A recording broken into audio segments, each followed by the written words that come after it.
It always starts with something small, doesn't it? One offhand comment, one weird look, one moment that should have raised red flags. But you just brush it off because family. And when it comes to my family, brushing things off was practically a survival instinct. My name's Luke, I'm 28, and for most of my adult life, I've kept my head down. I never made waves. I stayed out of drama. That was my thing. I wasn't the golden child, the rebel, or the black sheep. I was just background noise. The quiet grandson. The one who showed up at every family function, smiled politely, asked about people's jobs and kids, then slipped away before dessert. It was easier that way. But sometimes, being invisible comes in handy. Especially when you're playing a long game. I guess I should back up. This story really starts with my grandfather, Pop. He was my mom's dad, a wiry old man with a gravelly laugh and more patience than anyone I've ever met. The kind of guy who could fix anything, grow anything, and somehow find peace sitting on the same porch swing for 40 years. He didn't say much, but when he did, people listened.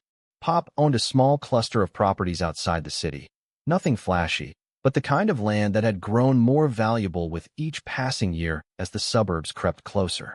One of those properties was where he lived. A modest but charming house with a wraparound porch, a little garden out back, and a massive oak tree that practically defined the skyline. That house meant everything to him. He built it with his own hands in the 70s. Raised my mom in it. Watched her grow up, watched her leave, watched her fall apart a few times, and still kept that door open for her. And for me, that house was a second home. I spent summers there, winters too, when things at home got tense. He never said it out loud, but I knew he saw through the chaos in our family. He knew how my mom let people walk all over her. How my dad only ever showed up when there was something in it for him. How my sister, Amanda, could turn on a dime from sweet to venom if it got her ahead. And yet, Pop never tried to change anyone. He just observed. Waited. I guess that's where I got it from. When Pop passed away last spring, it hit me harder than I expected. I was the one holding his hand in hospice. The one who handled the funeral arrangements. The one who stood up and gave a eulogy while Amanda fake cried into tissues she didn't need. My mom was a wreck, understandably, but my dad? He barely said a word. Just stood near the back, arms crossed, scanning the room like he was waiting for someone to hand him a check. I remember thinking, what are you even doing here? Then came the reading of the will. Pop had a lawyer, a no-nonsense older guy named Mr. Bennett who looked like he hadn't smiled since the Cold War. We all gathered in his office. Mom, Dad, Amanda, and me. Amanda was dressed like she was heading to a brunch with Real Housewives, full makeup, giant sunglasses on her head, tapping away at her phone like the outcome was already decided. I was sitting next to her, quiet, watching everyone. I noticed the little things, how Dad perked up every time the word property was mentioned, how Amanda subtly leaned forward whenever Pop's house came up, how my mom just looked tired. So tired. And then Bennett read the line. To my grandson Luke, I leave the residence located at. I didn't even hear the address. My brain stopped working. I blinked. Once. Twice. Amanda's head whipped toward me. My dad's lips parted like he was going to say something, but nothing came out. My mom let out a little gasp and then put her hand over her mouth. Pop left the house to me. Not the family. Not to be shared. Just me. I didn't understand it at first. I didn't even want it, honestly. But the more I thought about it, the more it made sense. I was the only one who ever truly loved that house. Not for its value, but for what it meant. I had memories in every room. I knew how to fix the squeaky floorboard near the kitchen. I knew which part of the garden got too much sun. It wasn't just a house. It was his house. Our house. Mr. Bennett explained the transfer process and what I needed to do to take ownership. And that's when the air shifted. Amanda smiled, too wide, too calm. My dad leaned back in his chair like he was trying to recalculate something. Mom whispered, "Are you sure that's what he wanted?" And Mr. Bennett gave her a look that said yes, very sure. He had Pop's handwritten notes. His exact instructions. There was no ambiguity. Afterward, Amanda caught me in the parking lot. "Congrats, Luke," she said, her voice sugary sweet. "Guess you finally got something out of being the favorite." I blinked at her. I wasn't the favorite. She smirked. "Sure. Keep telling yourself that." That was the first real crack. In the weeks that followed, I moved in. Quietly. I didn't make a big show of it. Just started cleaning things up, restoring the garden, fixing what needed fixing. I worked remotely, so I could stay full-time. I thought Amanda and Dad would move on once the shock wore off. I figured it stung a little, but they'd come around. I was wrong. It started with the visits. Amanda would swing by unannounced, often with iced coffee in one hand and her phone in the other, snapping photos of the house like she was listing it on Zillow. "Just documenting," she said with a wink. Then Dad started dropping hints. "You know, maintaining a house like this is a big job. Maybe you'd be better off selling and splitting it." I'd politely decline. Every time. Then Amanda showed up with a measuring tape. I watched from the porch as she walked the perimeter like a contractor, muttering to herself and scribbling in a notebook. "What are you doing?" I asked. "Just checking something," she said without looking up. "For what?" She glanced up, tilted her head. "You know, if you ever decide to be reasonable." That night, I called Mr. Bennett. Told him I had a feeling something was coming, and I didn't want to be caught off guard. He listened quietly, then said, "I'll take care of it. Just keep your head down." So I did. I signed everything over to his control, title, deed, estate management. Legally, it was all mine, but now, no one could touch a thing without going through my lawyer. It felt safe, like putting my legacy in a vault. But apparently, that just made them more desperate. Amanda stopped coming by for a while. So did Dad. Things got quiet. Too quiet. Until yesterday. And that's when everything exploded. Amanda and Dad came storming up the driveway, Amanda waving a piece of paper and grinning like she'd won the lottery. "Guess what, Luke?" she said, all fake cheer. "We transferred the deed. It's in my name now. So pack your stuff." I stood there, blinking. "Excuse me." Dad chimed in. "We took care of it. You don't need to worry about the legal stuff anymore." I stared at them. Then I asked, calmly, "Are you sure about that?" They exchanged a glance, like they hadn't expected resistance. Amanda's grin faltered just a little. 2 days later, they came back. With a locksmith. And that's when things really started to get interesting. But I'll get to that. The thing about people like Amanda and my dad is, they only smile when they think they've won. That day they showed up with the locksmith, Amanda was practically glowing. She strutted up my driveway in these ridiculous heels that kept sinking into the gravel, waving around some printout like it was a golden ticket to the chocolate factory. And my dad, always the silent partner in her schemes, trailed behind her with his arms folded, nodding like a mafia boss approving a hit. I was sitting on the porch, calm, mug of coffee in my hand. I didn't say a word at first, just watched, observed. Pop would have done the same. I knew what was about to happen, and I wasn't going to give them the satisfaction of a reaction. Amanda stopped at the bottom of the steps and held up the paper. "You're trespassing," she declared, loud enough for the poor locksmith to hear. The guy looked uncomfortable, glancing between us like he realized halfway through that this wasn't the kind of job he wanted. "You heard me," she went on. "This house is legally mine now. The deed has been transferred. You're living here illegally, Luke." My dad added, "Don't make this harder than it needs to be." I just sipped my coffee. "Interesting." Amanda narrowed her eyes. "What's that supposed to mean?" I stood up slowly, took one step toward them, and tilted my head. "You're sure about that deed?" She hesitated for just a second, just long enough to tell me she wasn't. Not really. But she had already committed to the performance, so she doubled down. "Of course we are. We had it notarized and everything. Uncle Martin helped. He's done it before." That made my stomach twist. Uncle Martin was our mom's older brother. A sleazy real estate agent who skirted the line of legal and ethical like it was a tightrope. If they got him involved, it meant they were serious. But it also meant they were sloppy. "I see," I said. "You forged a deed and used Martin to file it." Amanda's smirk faltered. "We didn't forge anything. You filed it without the property owner's consent," I said. "That's fraud." She rolled her eyes. "Oh, please. Grandpa wanted us to have this house. You just manipulated him." My dad nodded like a bobblehead. He wasn't in his right mind. "You took advantage of a dying old man." That one hit harder than I expected. I clenched my jaw. "I was with him every day. You showed up once. Drunk." Amanda didn't even visit. "She was busy," Dad snapped. "Doing what?" "Taking Instagram selfies and attending yoga brunches." Amanda's eyes flared. "You're such a jerk, Luke. This house was always meant for family, not just for you to hide away like some hermit." "Then why didn't he leave it to you?" That shut her up. The locksmith, sensing the tension, cleared his throat. Look, maybe I should come back later. This feels like a family thing." Amanda spun around. "No, you're getting that lock off. Now." I watched the poor guy shrink a little as she shoved the paper toward him. He stared at it for a long time. This isn't even the original. It's a printout. We have the original at home, she snapped.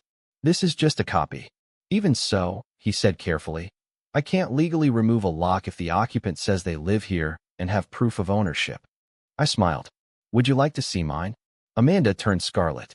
You can't just wave some paper around and say it's yours. But I was already walking back inside. I returned with a slim folder. Not flashy, not thick, just a few pages. Official, stamped, signed. The locksmith took one glance, nodded, and stepped back like the house was radioactive. Yeah, I'm out. Good luck with that. He practically jogged down the driveway to his van. Amanda and Dad stood there, stunned. I tucked the folder under my arm. Next time, I said quietly, bring a lawyer, not a thief. They didn't say anything, just turned and left, Amanda stomping like a toddler in heels. I thought that would be the end of it, but it wasn't. A few days later, I started noticing weird things. My mailbox was left open. The garden hose had been slashed. One of the tires on my car had a slow leak. Nothing major, just little annoyances. Enough to make me paranoid. I installed cameras, locked every window, made copies of everything, and sent them to Mr. Bennett. He called me the next morning. You were right, he said. They filed something at the county clerk's office. Fake deed. It's already under review, but they'll probably try to stall. Delay. Make your life miserable. What do I do? Stay calm, he said. Don't confront them again. Let me handle it. But be prepared. They're desperate. He wasn't wrong. That weekend, I went out to pick up groceries. When I came back, my front door was wide open. At first, I thought I had been robbed. But nothing was missing. Everything was just rearranged. Furniture moved. Photos removed from the walls. My clothes dumped out of drawers. It was like someone had tried to erase me. Like they were reclaiming the space. On the kitchen counter, there was a note. In Amanda's handwriting. This house is mine. Enjoy your little vacation while it lasts. I took a photo. Sent it to Bennett. He replied, change the locks. Again, keep documenting everything. I did. But that was the moment something in me snapped. Up until that point, I had played it cool, quiet, respectful. I still believed that eventually, they'd back down. That maybe, just maybe, some piece of them would remember we were family. But standing in that living room, looking at my childhood memories scattered like trash, I realized something important. They didn't see me as family. They saw me as an obstacle. And obstacles get pushed. That night, I couldn't sleep. I just lay there on the couch, because they'd dumped my mattress on the floor, staring at the ceiling and replaying every moment from the past year. Every fake smile. Every subtle dig. Every time Amanda accidentally forgot to invite me to a family event. Every time Dad talked down to me like I was a clueless kid. Every moment my mom looked the other way. This house was supposed to be a gift, a legacy, but it had become a battlefield. And for the first time in my life, I was ready to fight. Not with fists, not with yelling, but with something far more dangerous. Leverage. I started digging. Amanda wasn't exactly discreet about her life. Her Instagram was practically a diary of bad decisions. Fancy vacations with sketchy business partners. Tagged locations in places she claimed she'd never been. A photo of her in front of a property she once insisted she barely visited when the family asked why she wasn't around for Pop's final weeks. And Dad, well, let's just say there's only so much you can lie on a bankruptcy filing before things start to look suspicious. I compiled everything. Quietly. Carefully. Then I made a call to Mr. Bennett. I want to push back, I said. Not just defend. I want to go on the offensive. There was a pause. Then, for the first time ever, I heard him chuckle. Good, he said. Let's make them regret it. But before we could act, they escalated again. And this time, they didn't just target me. They went after Mom. She called me one afternoon, her voice shaking. Amanda and your father stopped by? They said you're evicting them from the family legacy. They said you're planning to sue everyone. What? They said you forged the documents, she whispered. That you tricked your grandfather. That you're trying to take everything for yourself. I felt my heart pounding. And you believe them? No, she said. I don't know what to believe anymore. That broke me a little. I had always tried to protect her, to keep her out of it. But they dragged her into the middle because they knew she wouldn't know how to respond. They're lying, I said. You know that. I want to believe that, she whispered. But I don't want this to tear us apart. I wanted to scream. It was tearing us apart. But not because of me. That night, I sat on the porch again. Same coffee mug. Same silence. Only this time, it wasn't peaceful. This was war. And they had no idea who they were messing with. I had documents, recordings, witnesses, and I had something they didn't. Patience. But what they did next, that blew everything wide open. And I wasn't ready. Not even close. It's a weird thing, watching your world unravel in slow motion. You don't even notice the seams at first. You think, I can handle this. You think if you stay calm, if you play it smart, if you just let them tire themselves out, it'll pass. But there's always a moment, one moment, when it hits you that the damage is already done. You've already lost something, even if you haven't figured out what yet. For me, that moment came on a rainy Tuesday afternoon. The kind where the sky hangs low like a warning and the world feels smaller somehow. I had just come back from running errands, groceries, dry cleaning, a quick stop at the bank to grab a certified letter Mr. Bennett wanted me to deliver, and I knew something was wrong before I even turned onto the street. There were cars in the driveway. Not just Amanda's ridiculous white SUV, but my dad's old BMW too, parked sideways, blocking mine. The front gate was wide open, swinging in the wind. My stomach dropped. I pulled over a few houses down and walked the rest of the way. That's when I saw it. The front door was open, not unlocked. Open. Amanda stood just inside, hands on her hips, like she was posing for a real estate brochure. My dad was in the living room, sifting through boxes I hadn't even unpacked yet. And next to him, God help me, was Uncle Martin. He was wearing this smug little smirk, talking on his Bluetooth headset like he was brokering a deal for a beachfront condo in Dubai. The moment he saw me, he held up a finger, like I'll be with you in a sec, and kept talking. What are you doing? I asked, trying to keep my voice steady. Amanda turned, absolutely beaming. You're late. We figured you wouldn't mind if we got started. Started with what? She walked over and handed me a crumpled piece of paper. It was some fake notice, typed up on what looked like a word template, full of legal-sounding gibberish. Something about eminent domain and restoration of rightful ownership. It wasn't real. I knew that. But it looked real enough to confuse someone who didn't know better. You broke in, I said louder now. We reclaimed what's ours, Amanda snapped. You've been squatting here long enough. I turned to my dad. You really let this happen? He didn't even look up, just muttered. Should have been family property from the start. That's when it hit me. This wasn't just about greed. It wasn't even about the house. It was about control. They hated that Pop had chosen me, that I'd been handed something they assumed was theirs by default. And now, they were rewriting history to make it make sense. I left without another word. I knew better than to try and reason with them when they were in that state. I called the police, thinking maybe, they'd intervene. But by the time officers showed up, Amanda had flipped the script. He broke in earlier this week and started squatting, she said, tears in her eyes. My grandfather left this house to the family. He's mentally unstable. We're just trying to make sure he doesn't hurt himself. It was masterful, absolutely unhinged, but calculated. And worst of all, she had documents. Fake, sure, but they were detailed. They even had a bogus letter from a psychiatrist saying I was displaying signs of paranoid delusions related to inheritance disputes. The officer looked at me like maybe I was the one lying. You're going to need to clear this up with the courts, he said. We can't make a call here without proof. Proof. As if I didn't already have a binder full of it. But at that moment, standing in the rain with a grocery bag soaking through and 2 cops questioning my sanity, none of it mattered. They had possession, and that was enough. I went back to my car, drove to a cheap hotel on the other side of town. I didn't even have the energy to call Mr. Bennett yet. I just sat there in the dim yellow light of a stained motel room, my clothes damp and my thoughts spinning. That night, I stared at the ceiling for hours. Not angry. Not yet. Just tired. For the first time in my life, I felt truly, deeply alone. Like I could vanish tomorrow and no one would notice. My mom had gone quiet since the incident. Probably overwhelmed. Or worse, starting to believe them. Amanda had turned from a bratty sister to a full-on predator. My dad had never loved me, not really.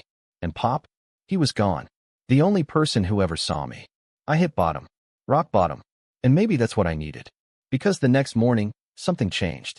I woke up, showered, and sat at the little motel desk with my laptop. And I started writing. Not to vent. Not for therapy. But to document. Every incident. Every lie. Every piece of evidence. I laid it all out, chronologically, meticulously. I created timelines, attached photos, cross-referenced dates. I even uploaded old videos of Pop talking about the house, about why he wanted me to have it. It was like a dam breaking. I wasn't just fighting anymore. I was building a case. Mr. Bennett called later that day. "I got your photos," he said. "I've never seen someone so thorough." "I want to sue," I told him. "You'll win," he said simply. "But it'll take time. Months, maybe." "Then we start now." He paused, then said, "Actually, I might have an idea. Something quicker." It wasn't flashy. It wasn't even aggressive. Just a quiet, deliberate escalation. He filed an emergency injunction to prevent further activity on the property, construction, leasing, sale, anything.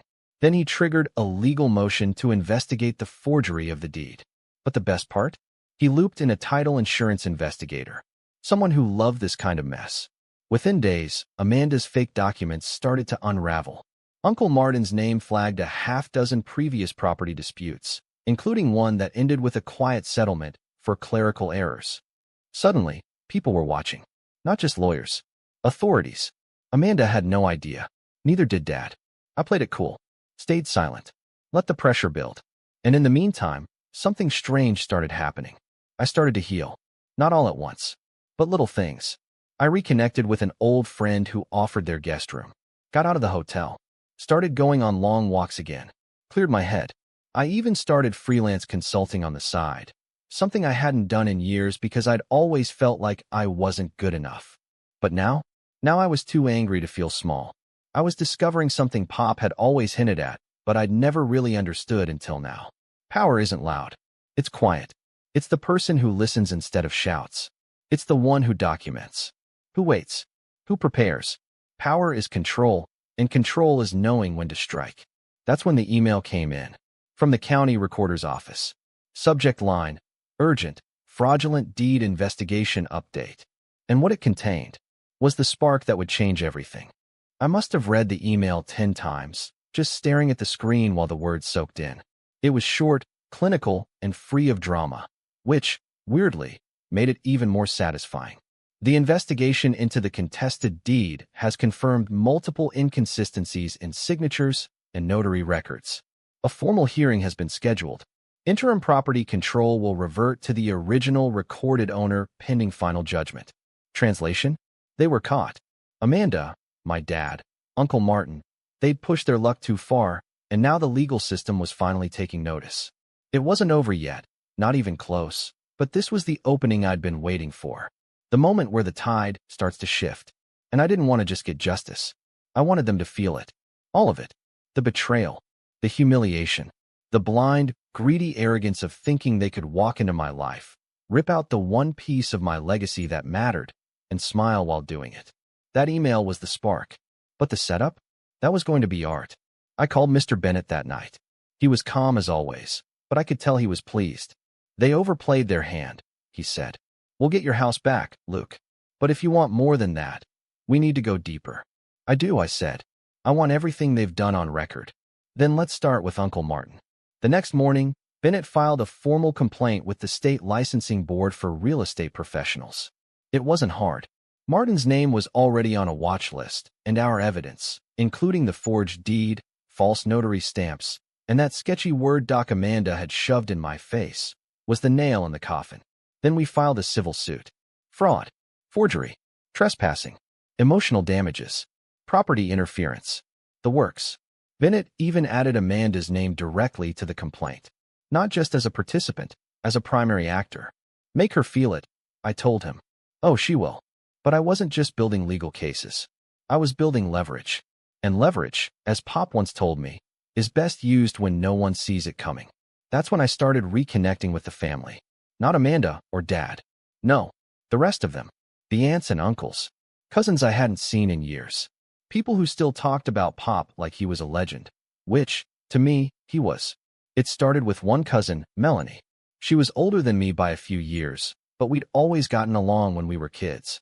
I reached out, told her what was going on. Sent her the court filings. Showed her the fake deed. Her reply? "Holy crap. I knew Amanda was shady, but this is next level." She wasn't the only one. Word spread fast, and soon I had half a dozen relatives texting me. asking what they could do to help. Not all of them were close to Amanda, but some were still in contact with Dad. And what they sent me was pure gold. One of my cousins forwarded me screenshots from a group chat Dad was in, bragging about taking the house back and calling me mentally soft and too passive to fight. Amanda had written, "He won't do anything. He's weak. He let us in."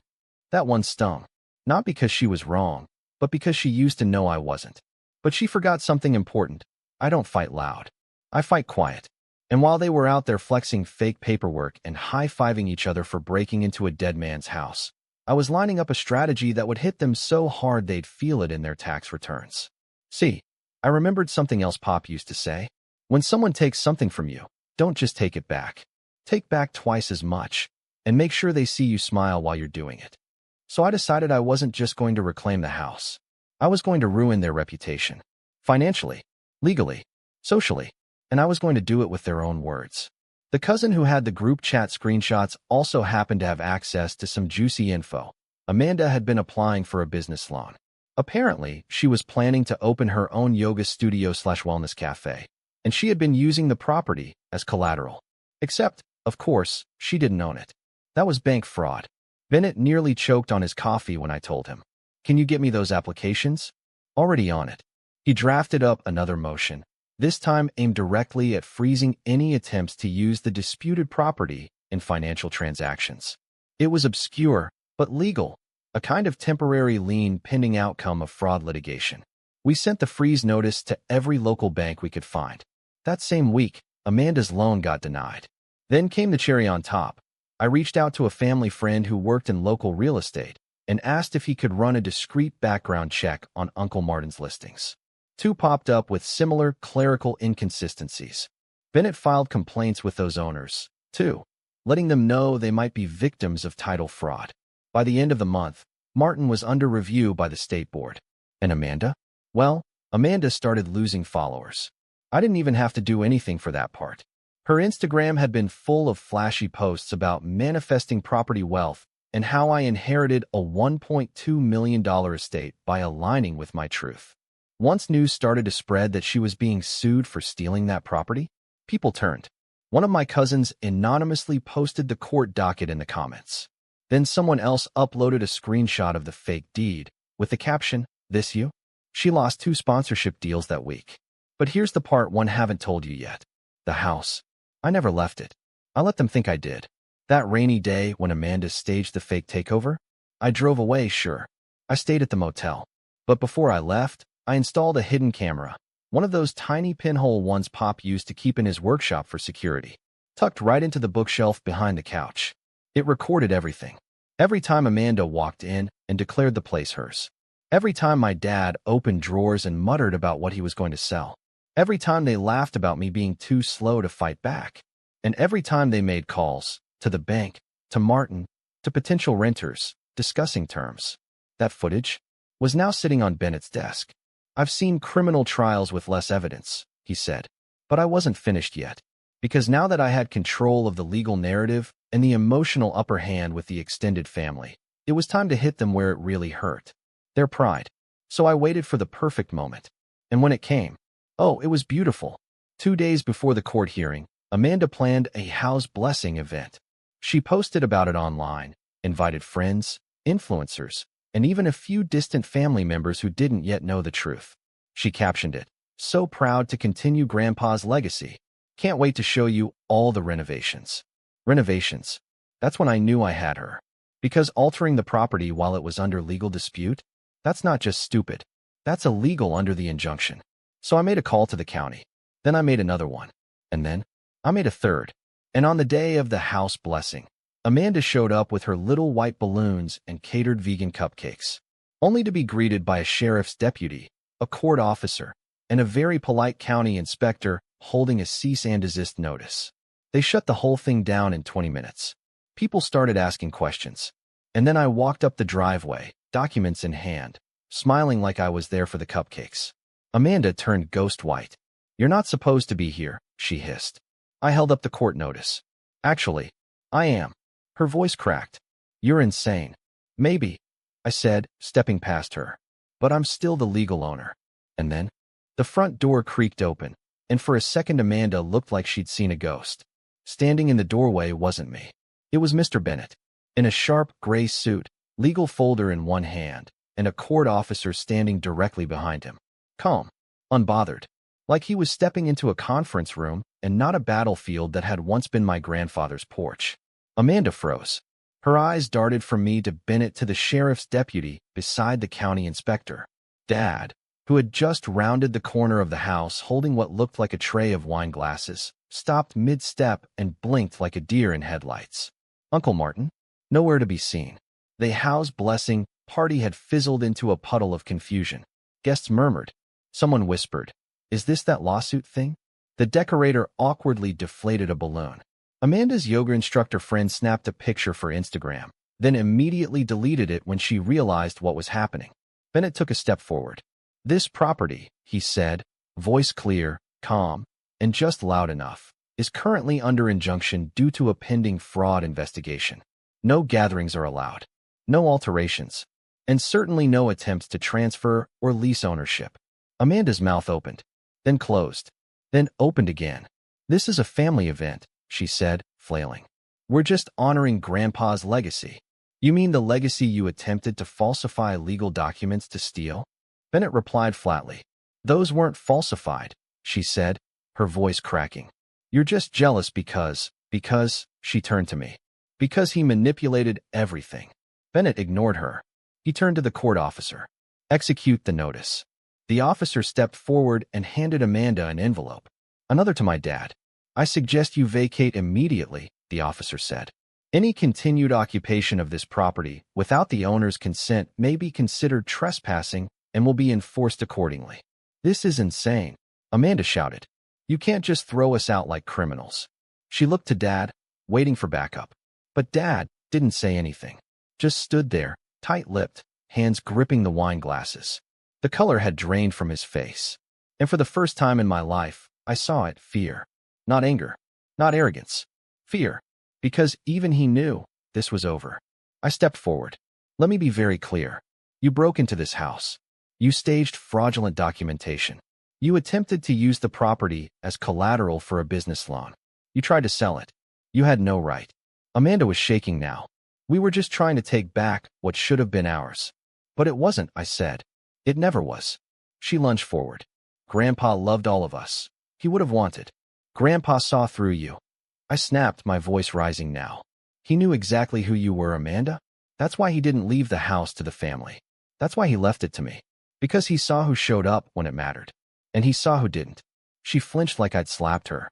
For a moment, the silence wrapped around us all like fog. Then she whispered, "You think this makes you better than me?" "No," I said. "I know it makes me different." Then I turned away, and the deputy escorted them off the property. Amanda protested the entire way, loudly, the kind of performative rage that only someone deeply humiliated could muster. She made threats, promised lawsuits, said she'd expose me for who I really was, whatever that meant. Dad didn't speak, not once. He didn't even look at me as he got in the car and drove off without her. That night, the house was finally quiet again. For the first time in months, I walked the halls and didn't feel like a trespasser in my own life. I sat on the old porch swing Pop built with his bare hands and watched the sun set behind the oak tree. The air was clean. Still, Mr. Bennett came out a few minutes later. "I thought you might like this," he said, handing me a thick manila envelope. Inside was the final ruling from the judge. The hearing had been expedited due to overwhelming evidence. The property was officially, irrevocably mine. The fake deed was nullified. Amanda and Martin were being investigated by the state. Criminal charges were pending. Civil penalties were already accruing. And there was more. The business loan Amanda had applied for using the property as collateral? She'd already spent part of the advance through a shady third-party lender before the freeze hit, which meant default, which meant she owed money she couldn't pay. Fast. And Uncle Martin? His real estate license had been suspended pending a full audit. He'd quietly taken down his website and gone off social media completely. Rumor was he was preparing for a lawsuit of his own from one of the other property owners who discovered their deeds weren't entirely accurate. I wasn't interested in gloating, but I was interested in closure. So I wrote Amanda one final letter. Short. Simple. "I hope you understand now what this house meant to me. what Pop meant to me. You tried to take everything from me, not just property, but history, memory, peace. I didn't retaliate with lies or violence. I used the truth. You lost, and you earned it. We are not the same. I never heard back. That fall, I restored the garden, repainted the porch, fixed the broken fence Amanda backed into during one of her tantrums. I found an old journal of Pop's in the attic, buried under a pile of dusty photo albums. It wasn't long or full of wisdom, just notes, sketches, ideas, quotes he liked. One page caught my eye. Character isn't who you pretend to be in front of others. It's who you are when you think no one's watching. That's who I'm leaving this house to. It wasn't signed. It didn't need to be. That winter, I invited some of the extended family over for dinner. Cousins, aunts, people who hadn't stepped foot in the house since the funeral. We laughed, shared stories, passed around old photos. Pop's spirit was everywhere, in the walls, the garden, the swing. And now, it felt like he was finally at peace. They say revenge is best served cold, but I think they're wrong. It's best served quietly. No shouting, no fists, just facts, and patience. And when it lands, it doesn't just win the fight, it ends it, forever. So when Amanda's yoga studio went under, and Uncle Martin's license was revoked, and Dad tried to crawl back into my life only to find the door locked and the number changed, I didn't gloat. I didn't even speak. I just walked out to the porch with my coffee, sat on that swing, and smiled. I would kill myself at this point. Well, she's also got like a list of people that have mysteriously disappeared. Oh, is that right? That are attached to her and Bill. Oh, really? Yeah, you don't know about that? No. For real? You don't know about the Clinton body count? I know Norm was on The View years ago, and he said Clinton killed a guy. Yeah, he said he killed a bunch of people, I think. That's where I get my information. It's a good way to get it, from The View. But Super solid, detailed information. But she's getting, like, grilled by the Epstein people, or about Epstein, and she's just, like, going off. And Bill's reminiscing. Well, she stormed out because Lauren Boebert took a picture of her. Oh. And posted it online. Like, that's it. I'm leaving. Yeah. Like, how are you allowed to leave? Yeah, exactly. Because somebody took a picture. Sit the fuck down. You're not even in office anymore. You're just a civilian. Sit your fucking ass down and answer the questions. Yeah. Like, it's just an excuse to leave. But you got to hand to Bill. He's denying till he dies. Hey, I did nothing. I was only there for humanitarian purposes. We got photos and everything. I was just getting massages and hugging nice people. Exactly. Nothing untoward was done to me or anyone else that was there, as far as I know. Yeah, this is pretty good. I didn't see that side of Jeffrey Epstein. You got to bring this back. Hey. Look at this guy. We got photo evidence. That lady's smiling. If she claims victim, I call her shit. She looks like she's having a good time. Also, that's a woman. You know, that's like, true. Once you're a woman, okay, you know, unless someone's holding a gun to your head, if we're talking about children, we're talking about a different thing. But there's a lot of these ladies that were grown women when they were doing this, and the emails that were exchanged between Epstein and these women, like, they were well aware of what's going on. At least some of them were. There was this Russian lady who was talking. She was recruiting girls. She was saying, this one's a fat ass. Whoa. She needs to lose some weight. Like, she's trying to get these girls to work with Epstein. Right. Who, Ghislaine? No, it wasn't Ghislaine. It was some other Russian lady. Oh, damn. Some of these ladies, at least, were, look, the real criticism, the real legitimate criticism is, were there underage girls involved? Now, clearly they were in Epstein's past. He went to jail for it. The whole Palm Beach thing with the underage masseuses. But some of these are just ladies who did bad things. They made bad decisions, and they probably wound up on that island for money. Yeah. Okay. Couple of horror moves. Oh, hey, where you going, buddy? Charlie. Hi, buddy. He snuck out, little fucker. I'm a little worried about... I was hoping he looked like he was totally calm, just sitting in that chair. Oh, Jamie's got him now. Bro, you're locked up. Jamie's used to having a little dog in his lap. Oh, he's giving you kisses. Damn, not a Rogan fan, huh? He doesn't like the pod. He's bored. No, he doesn't know this environment. I think he's a Sure. little weirded out. And then he was out there with the mountain lion, stuffed mountain lion, and the That's true. alligators, like, and the werewolf. He's like, what the fuck is this Right. place? He's never been here before. And there's weed smoke, there's dog I think he's a little scent. weirded out. The Yeah, I get it. cigars, Right. everything. Whiskey in here. He probably smells that. Speaking of which, you got any of those stogies? Yeah, let's bust them out. I would love a stogie. Let's go. Hell yeah. Boy, I can't keep up with all the news. You know about Epstein, you know about Iran, you know about Israel, you know about Hillary. This is, I barely know. I'm off social media.